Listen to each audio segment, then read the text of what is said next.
लेकिन अब हालात यह है कि विपरीत परिस्थितियां जब बढ़ती हैं तो बड़े बड़े नेताओं को घर बैठा देती हैं, और इसीलिए कहा जाता है कि नेता विहीन हो रहा है हल्का नलवा। जिनको टिकट मिली वो भी पहले से ज्यादा भागादौड़ करने की बजाय अब निष्क्रिय हो गए हैं। खुद इस पूरे इलाके में रणधीर पनिहार ने अभी अभी एक रैली की है मुख्यमंत्री की।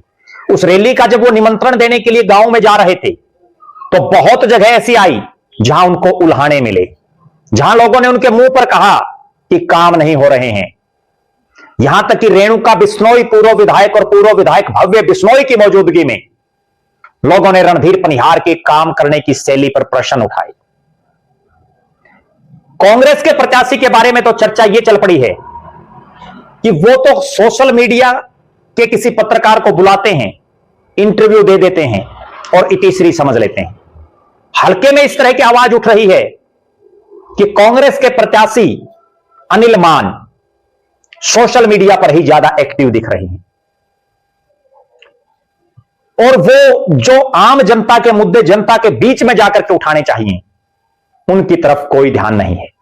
और चर्चाएं तो यहां तक भी हैं कि कांग्रेस की जो आपसी गुटबाजी है वो नलवा विधानसभा क्षेत्र में अनिल मान को टिकट देने के बाद और ज्यादा बढ़ गई। जेजेपी ने जिनको चुनावी मैदान में उतारा वो पार्टी के कार्यक्रमों से ही नदारद रहने लगे, और राजनीतिक गलियारों में ये चर्चाएं हैं कि उनका जेजेपी से मन भर गया लगता है। क्योंकि अभी हमने देखा कांग्रेस के नेता पूर्व सांसद ब्रिजेंद्र सिंह के सद्भाव यात्रा में दिखे जेजेपी के प्रत्याशी। बड़े बड़े सवाल खड़े हो रहे हैं कि 2 बार लगातार जेजेपी की टिकट पर चुनाव लड़ने वाले वीरेंद्र चौधरी पूरी तरह से निष्क्रिय हो गए हैं। लगता यह है कि उनको जच चुकी है कि अब बात नहीं बनने वाली।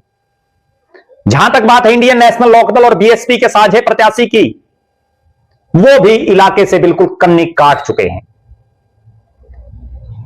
इन चारों पार्टियों की जो जो टिकटें मांग रहे थे वो भी अब घरों में दुबक करके बैठ गए हैं।